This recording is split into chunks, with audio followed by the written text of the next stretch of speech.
Hey, it's me. This is just a thought. Let me talk to you. Today, I hope to give you some tidbits of information that I've learned that have helped me to deal greatly with PTSD and social anxiety.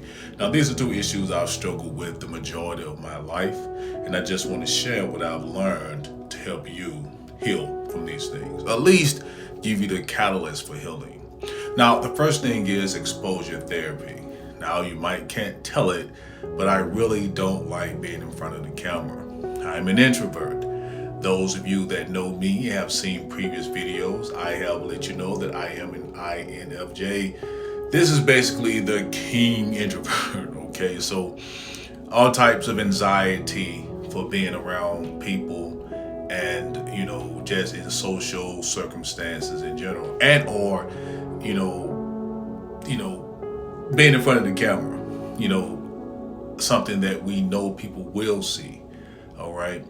Now, I've been through a lot of things that have caused PTSD. I'm not going to get specifically into those things at the moment.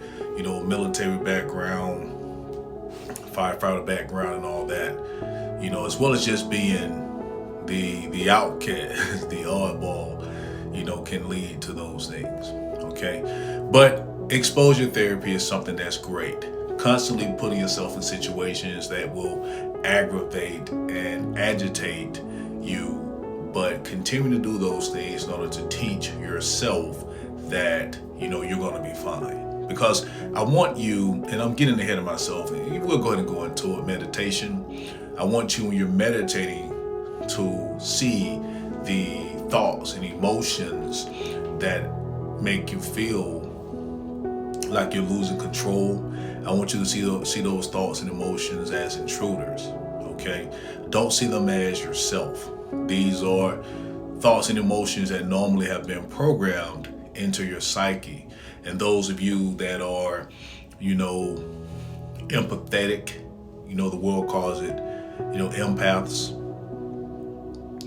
you may feel these thoughts and emotions more in depth, more vividly, more emphatically. I'm trying to find the best word, because of your sensitivity to your own emotions and those emotions of your environment. Okay, this is actually a gift from God. Being sensitive is not a bad thing. It's actually a good thing.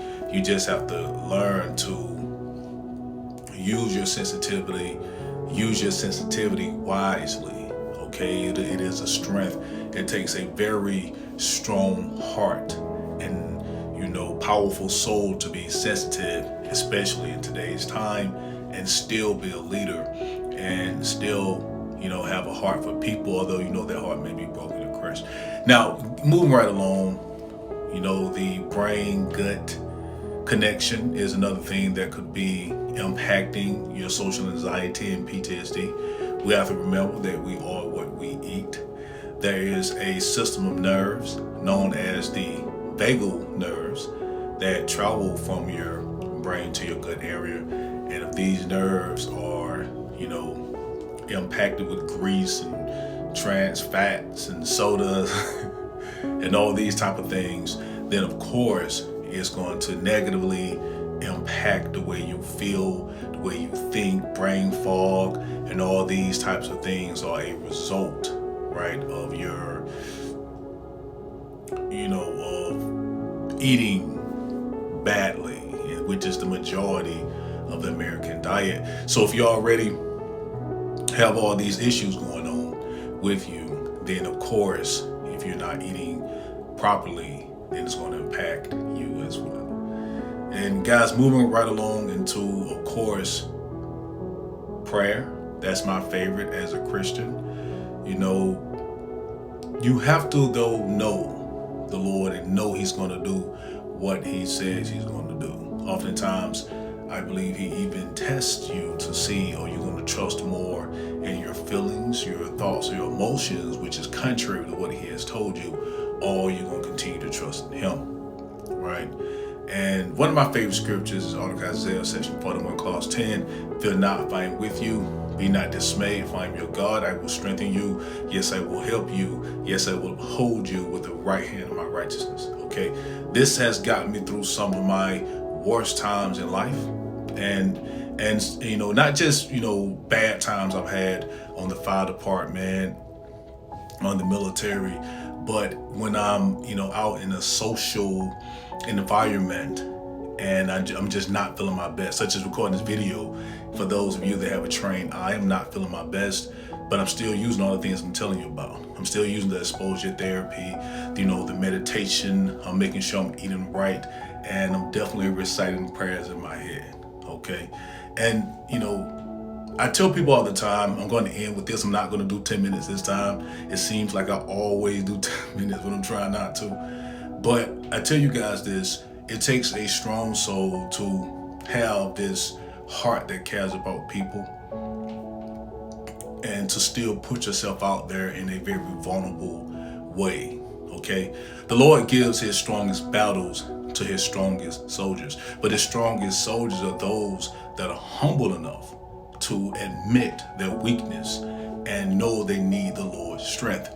And we deal with not only external battles, but we deal with internal battles. Because if you just had this strong internal, character, then that didn't need the Lord, then what would be the purpose of this, experiment, this rite of passage that we're on, right? So part of that strength is admitting that you need God above to give you his strength, to be the weakest, amongst the bunch, the runt of the litter, but by his grace to become the strongest, be it internally and externally. Okay, guys, I'm gonna go ahead and wrap this up. I hope that really helped you guys. Just want to throw some tidbits out there. I'm here for any of your questions and concerns. Know I'm praying your strength and your complete healing in the mighty name of the Lord Jesus.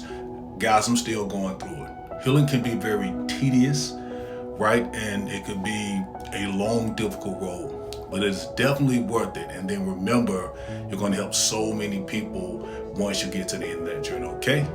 With love, this is the man after God's own heart. Peace.